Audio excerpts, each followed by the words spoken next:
Francis, I long for the old days when we didn't have to text people, when we didn't have to answer our phone at every beck and call.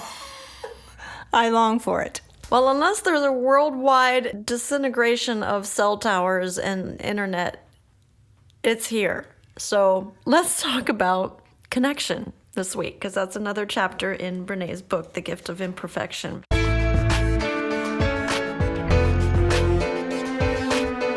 Welcome to the Brand New Me podcast. I'm Frances. And I'm Pam.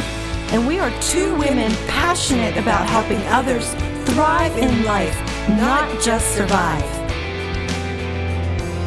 In each episode, we're going to find creative ways to offer hope for your future through our own life experiences. So join us every week as we learn together that we really can be a brand new me.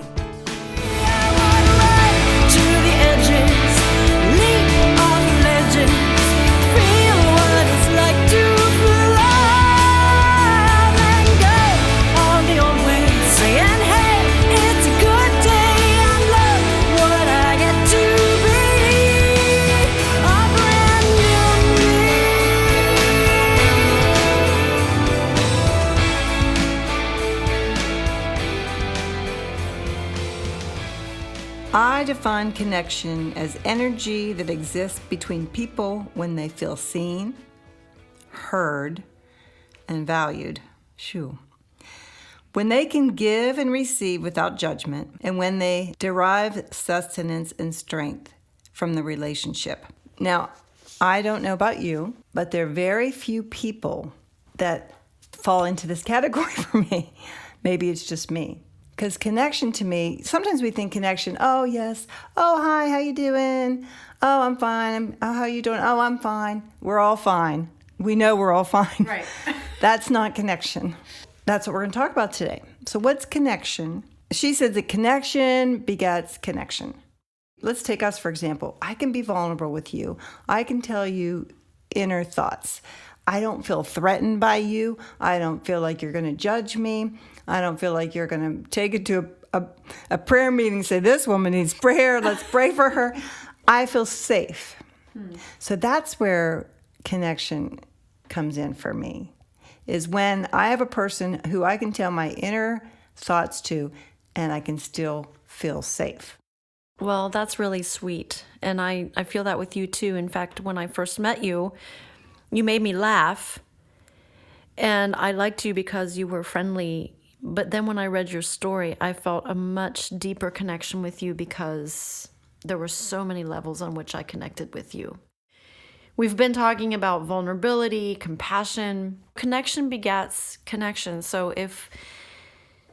But connection is different to different people. I mean, the whole reason I even got a Facebook page a long time ago is because I had a friend who's, 20 years younger than me. And she said, you have to have a Facebook page. And I said, I don't want a Facebook page. And I said, if you want me to have one, then you build one.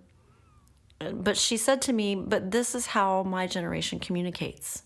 And as soon as she said that, I thought, okay, then I'm going to jump on your platform and communicate in that way with you. However, we have gone way beyond Facebook now, and we have a much deeper friendship that came because we spent time one-on-one together. In fact, I think I'm probably more on Facebook now than she is. And it's her fault I got started. But that was just one illustration where there are different levels of connection and different ways to connect with people. And yeah, I know, I get it too. Sometimes I really do. I turn my phone off. In fact, sometimes one of my goals that I've had for a year that I don't do too well with, but I still keep it on my goal chart because I want it. And that is that one day a week, I will disengage from technology. I will turn off my cell phone. I will turn off my laptop, and I will disengage. Otherwise, I'm tempted to do this and tempted to do that on my phone. And like I said, I haven't done very well at it, but I keep it on my goal thing written down because I want to keep working toward that. I need a time when I don't engage on my phone. That must be the day that I call you and you don't get back to me. I'm just saying.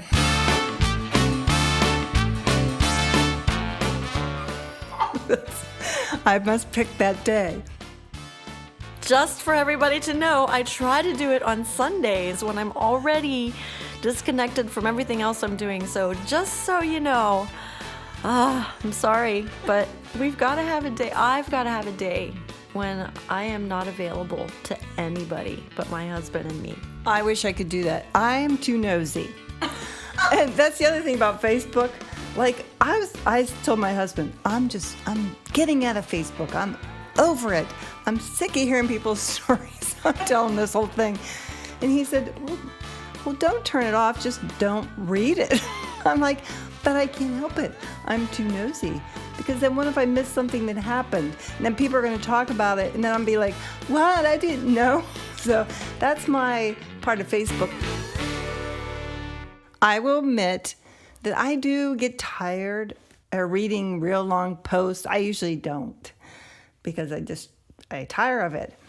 But if I post, it's either, yes, I will maybe advertise my book a little bit, but I do post funny things because I think they're funny and we all need a good laugh.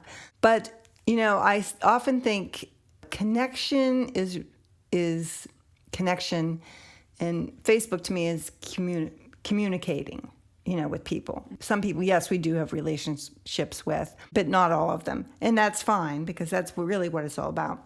One of the quotes in this book was, neuroscience confirms that we are hardwired for connection. Our relationships shape our biology as well as our experiences. I think that's kind of cool that God has made us so that we need to connect. And that really goes back to the root of why God created us in the first place. He wanted fellowship. He wanted people made in his own image that he could walk in the garden with and talk with. It's really at the heart of why we were created. But don't you think there's different levels of connection with different people? I mean, there are some things that I can share with some people and they'll understand, and another friend might not understand because they're not walking the same path, but they're still a very good friend, but I might connect with them on a different level than another friend. Do you think? Absolutely. Case in point, you go to church and there's people you see once a week and you do connect with them, but you don't connect with them in a deeper way. But there is a connection. You're communicating with them. And you may even feel a spark of, boy, I could be best friends with them if given the time or given the opportunity. But we just can't connect with everybody. I'm a very people person in that way. I often feel like, oh man, they could be my best friend. They could be my best friend. They could be my best friend. Because that's what I desire from people. I don't desire to be, I'm trying to think how to say this. I think it's nice to be able to say hello to people and say, oh, I'm fine. That's lovely. But that doesn't do it for me. I need more of a deep connection. I need to sit down with people and talk about deep inner stuff that's going on. And, some people just don't want to do that. Mm-hmm. They're not into it. They don't want to reveal anything about themselves. And that's fine. But I connect more with people who want to just spill it all out.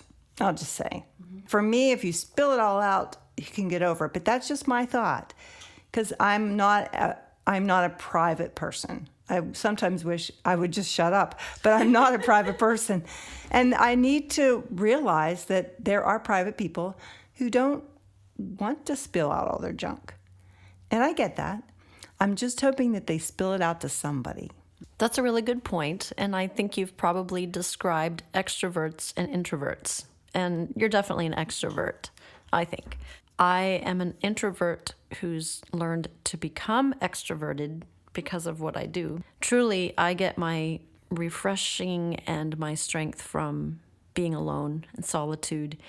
And I'm good with just a few good friends. And that has been a problem sometimes in my friendships. I think I've come to realize that being a friend sometimes means learning their love language and if that means getting together and having coffee with a friend, whether I feel the need to or not, I need to be aware that that's what they would like. It's kind of like a marriage. What we tend to do is offer each other in friendship what we think we want.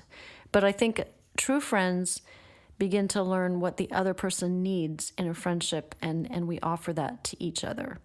Am I making sense, or does this sound really too deep? No, it's not too deep. I'll give an example. I do have a friend who loves cards. Now, I don't love cards. You could go to the store, read it, maybe take a picture of it and hand it to me and say, here, isn't this funny? But I know she loves cards, and I'm striving to make sure that I remember that she loves cards, and they really mean something to her, where they don't to me.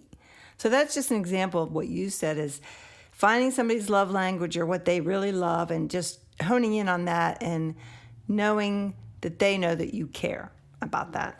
One other thing I wanted to say, and this is kind of feels like shotgun, like we're going from one subject to another, rabbit trail they call it, but I like what I heard at a seminar. I think it was a music seminar, a reminder that social media is social. And you'll probably get this as an author and speaker that wants to reach out and wants to get bookings.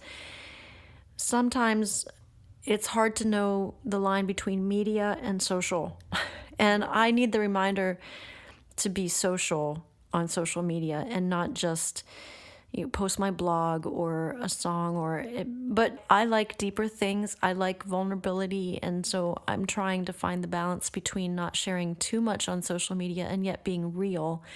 And it's a hard line to walk. The other thing that I'm just going to say this, I'm not sure it's going to connect with everybody who listens, but in case it might, one thing that I've learned about myself, the more I have pursued my dreams and callings and standing on stage in front of people, the more public my life has become, the more privacy I feel like I need.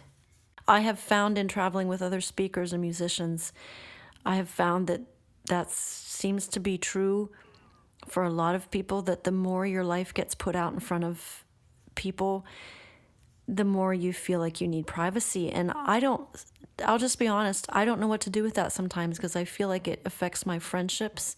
I feel like it isolates me. It's a journey I've not walked before. And so the more people seem to know who I am and what I do, the more I just want to retreat. And yet my life is built on sharing my life with people. I don't have an answer. I'm just being very transparent.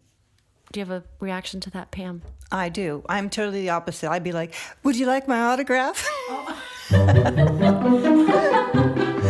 It's just the difference in personalities, and I just love it, because here we are, we connect great, but we're two totally different people. That's the beauty of it. And so in your connections, I say always find positive connections. I will say that. She doesn't talk about that, but I'm going to talk about that. Because if we connect with people who are so negative, boy, that can bring you down in a second. And so I do try to veer towards more people who are fun, who are positive, who enjoy life, who want to improve themselves, who want to go further with God. And I think that's just something that we should strive to do in our connections.